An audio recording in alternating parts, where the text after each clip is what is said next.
Fala, meu povo! Então, estou mais uma vez aqui para mais uma história que eu sei. Eu disse que não ia ter periodicidade, então não tem mesmo. Resolvi gravar essa semana de novo. Por quê?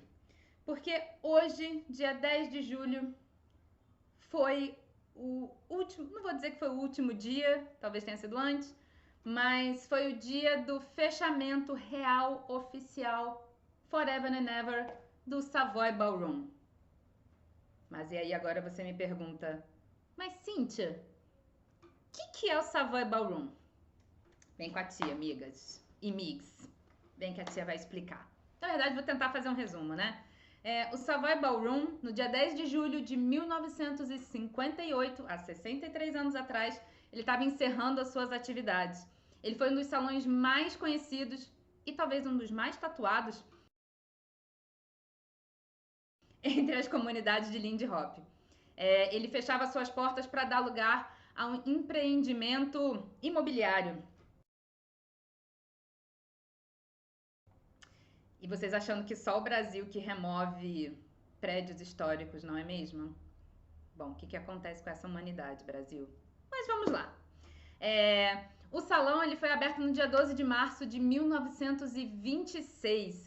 Era um dos maravilhosos salões que ficavam na Avenida Lenox, no Harlem. E aí a gente fala de novo desse Harlem maravilhoso, não é mesmo, gente? Aliás, pausa aqui, parênteses, aliás, o grupo B-Hoppers tem um espetáculo ótimo com esse nome e Brasil disponível no YouTube. Vai lá assistir. O salão de baile, né, falando da estrutura do salão, ele tinha 3.048 metros quadrados. Ficava no segundo andar e tinha um quarteirão de comprimento, realiza o tamanho, podendo acomodar até 4.000 pessoas. Nesse salão todo que a gente está falando, tocaram artistas como Chick Webb, Count Basie, Benny Goodman, Ella Fitzgerald, Ernst King, Hawkins. Eu podia ter escolhido um nome mais fácil para colocar aqui, né? Mas enfim, entre outros grandes nomes. Foi no Savoy Ballroom também, o berço do Lindy Hop, né? Então reza essa lenda aí que dizem que foi lá que surgiram os primeiros movimentos da dança a partir das competições entre os dançarinos que aconteciam frequentemente.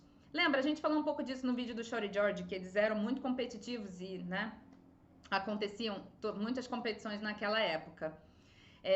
Então ele foi esse berço, tem essa lenda de que o Savoy Ballroom foi esse berço do Lindy Hop, porque entre essas competições eles acabavam criando coisas novas e daí surgiu o Lindy Hop, basicamente.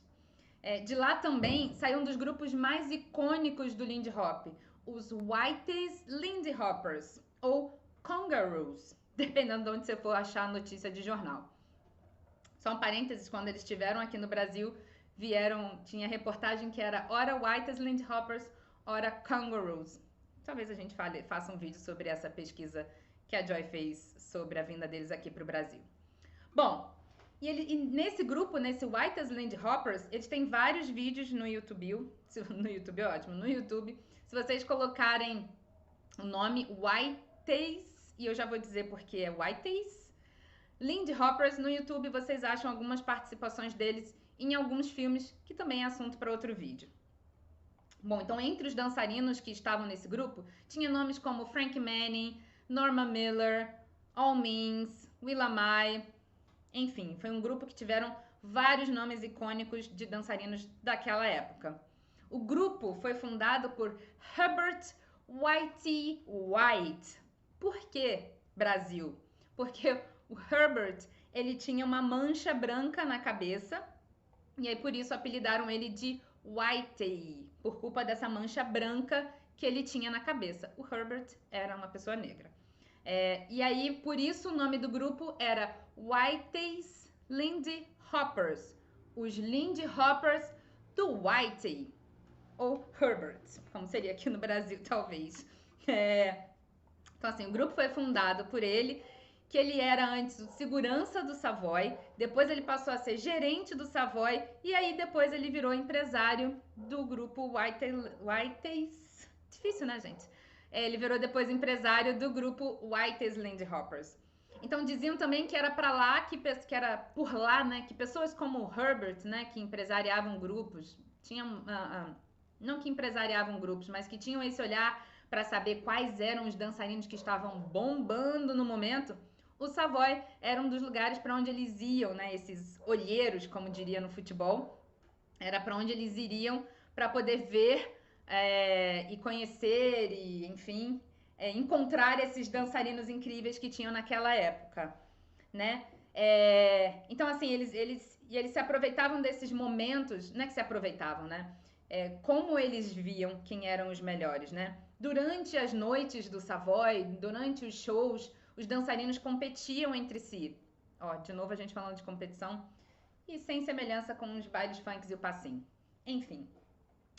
Então os dançarinos, eles competiam muito entre si naquela época para saber quem eram os melhores, né? E isso acontecia nas noites do Savoy durante os shows. Então eram assim que os olheiros ou as pessoas interessadas em saber quem eram os dançarinos do momento iam lá para saber quem eram esses dançarinos. Né? E eram competições muito brabas, né? Eram competições muito acirradas, porque de fato os dançarinos criavam coisas, assim como a gente falou também no vídeo do Shorty George sobre o Frank criando, por exemplo, o primeiro aéreo. Eles faziam esse tipo de ação para poder serem vistos e para poderem ser esses melhores dançarinos, às vezes só daquela noite, às vezes durante uma vida inteira, como por exemplo o pessoal do Whites Lindy Hoppers. E além disso, dentro do próprio Savoy tinha um canto que chamava Cat's Corner. E aí nesse canto, os dançarinos melhores, ou os melhores dançarinos, que ficavam nesse canto. Então só ia pra lá se você fosse o brabo da noite. Aí tu ia pra lá. E se tu tava lá, meu irmão, tu era o brabo. Então, assim, os melhores dançarinos iam para esse canto que chamava Cat's Corner. Pouquíssimos dançarinos, reza a lenda e diz a história, que não foram tantos dançarinos assim que alcançaram esse posto de ser capaz de dançar no Cat's Corner. Só os melhores mesmo que ficavam lá. Bom, o que mais? Então era só, esse cantinho era só exclusivo para os dançarinos que dançavam melhor.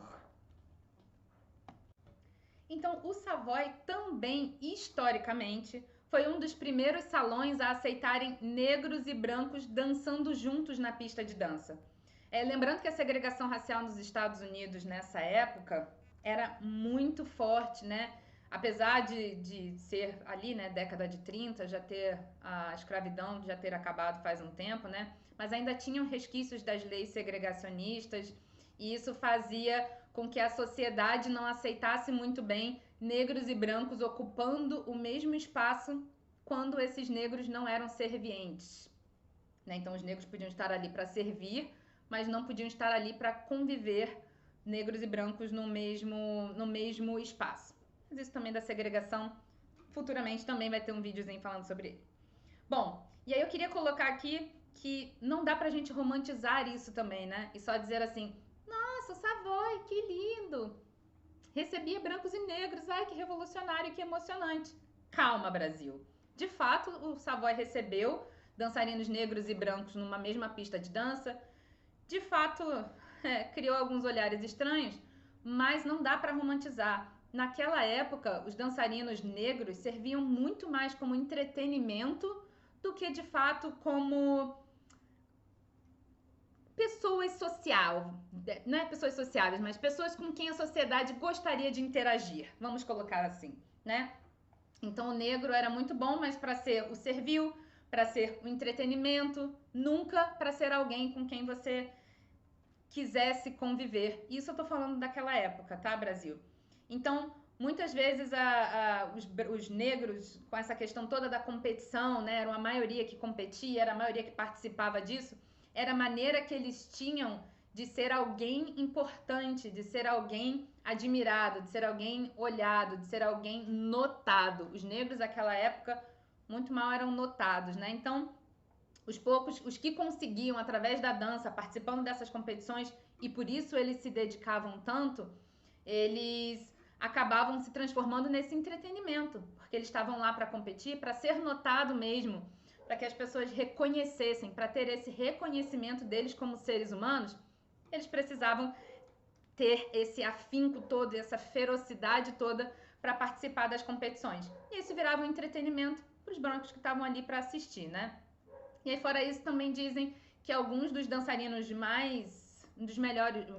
que alguns dos melhores dançarinos usavam uma plaquinha com o nome e escrito professor para que as pessoas pudessem acessá-los quando quisessem aprender alguma coisa. Então, assim, sim, foi um salão que recebeu brancos e negros na pista, mas a gente sempre tem que pensar em que contexto e o que aqueles dançarinos passavam na época em que eles estavam lá dançando. Tá bom? Mas talvez a gente fale de novo sobre isso em outro vídeo, né? Porque isso também, além de acontecer, eu tô falando aqui da dança, né? Porque a gente tá falando do Savoy, das competições que aconteciam no Savoy, e como eles eram esse entretenimento, né? Tinham outros salões, por exemplo, que não recebiam negros nem como artistas para serem entretenimento. Tinham outros salões que, quando recebiam os artistas negros, eles tinham que entrar e sair pela porta de serviço ou a porta dos fundos. Então, isso acontecia não só na música, como na dança também. Esse tipo de segregação e esse tipo de usar o negro somente como entretenimento, sem muito interesse naquela cultura, sem muito interesse em conhecer aquela pessoa, né? No sentido de tratar aquilo como aquela situação como sendo uma pessoa e não como um produto de consumação, tá? Então, como sempre, eu vou trazer esse tipo de probleminha para a gente refletir mesmo. Então, para a gente pensar sobre como a gente também consome as coisas. Se a gente consome no sentido de produto ou se a gente está realmente interessado em se inserir naquilo e apreciar aquilo e, enfim, apreciar sem se apropriar. Tá bom? Então é isso, meu Brasil. Videozinho de hoje falando sobre o Savoy Ballroom. Então, como sempre, pesquisem, estudem. Aqui foi só um pedacinho. Tem livro da Norma que fala sobre o Savoy, livro do Frank que fala sobre o Savoy, artigos. O Savoy foi um salão muito falado. Hoje em dia, como eu falei, né? Não existe mais o salão, é só um complexo de edifícios. Mas tem uma plaquinha lá dizendo, aqui foi o Savoy Ballroom. Pena que a gente derrubou ele. Bom, enfim, é isso, Brasil. Nos vemos no próximo A História que eu sei. Não sei quando vai ser no espaço-tempo, mas nos vemos no próximo e fiquem bem.